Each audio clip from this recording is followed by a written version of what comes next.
भाई साहब आए और कहने लगे कि महाराज जी, सन्यासी का असली अर्थ क्या है? मैं सन्यासी होने लायक हूं या नहीं हूं? आप जानते हैं कि आप स्वयं जब से जन्म लिया है तब से ही सन्यासी हैं। यह आपका मन करता है कि मैं सन्यास ले लूं। जो जन्म से ही सन्यासी है उसको सन्यास लेने की क्या जरूरत है? परंतु उसे जागने की जरूरत है। जब तक आप जागेंगे नहीं, जागने का अर्थ यह नहीं है कि आप सुबह उठे और आपने आंखें खोली और आपको सामने का सारा नजारा दिख गया, सूरज, चांद, आपके बेटे, बहू, सब कुछ तो आपके सामने है। आप इसे जागना कहते हैं।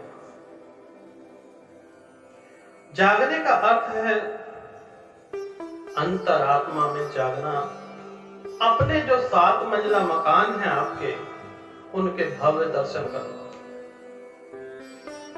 7 का जो रहस्य है, 7 जन्म, वह भी हमारे मनुष्य के शरीर से ही जुड़ा हुआ है।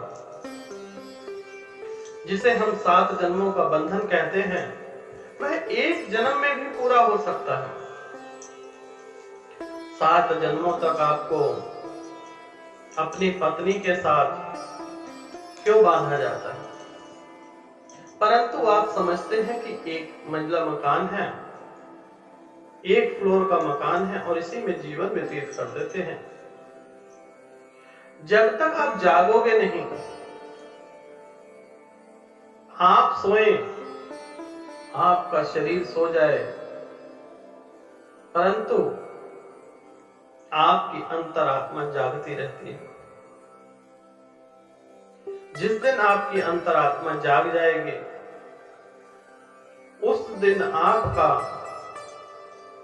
यह जीवन आनंद से भर जाएगा।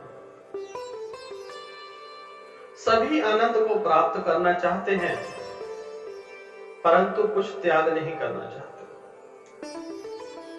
आनंद की प्राप्ति के लिए, जागने के लिए जितने भी विचार हैं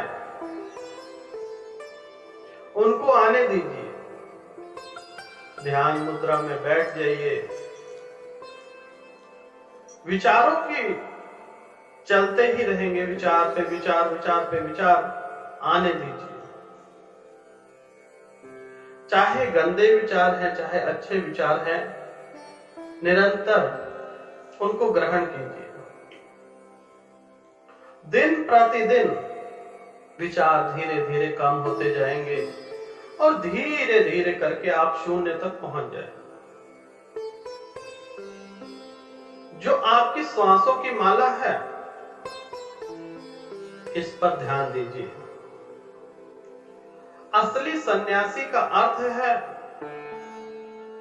ग्रस्त जीवन में रहकर भी वह परमात्मा को प्राप्त हो सकते हैं। जंगल जाने की जरूरत नहीं है, किसी तरह से आपको अपने शरीर को कष्ट देने की जरूरत नहीं है।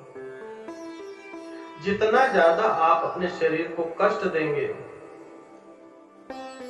उतनी ही आपकी आत्मा सख्त हो जाती है। यह जो जीवन आपको मिला है, वह कष्ट देने के लिए नहीं। आत्मा जब सुखी होती है, फॉर एग्जाम्पल, जो आपका बच्चा है, क्या आप चाहेंगे कि उसे खाना ना दें, उसे पढ़ाई लिखाई ना कराएं? अगर आप समर्थ हैं तो उसे मकान में न रख के एक झोपड़े में रखें। बोलिए।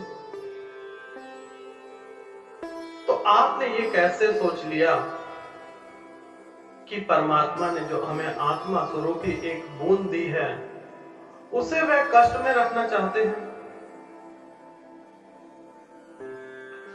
जितना हो सके, जब आपको भूख लगे तब खाना खाइए, जब आपको नींद आए सो जाइए।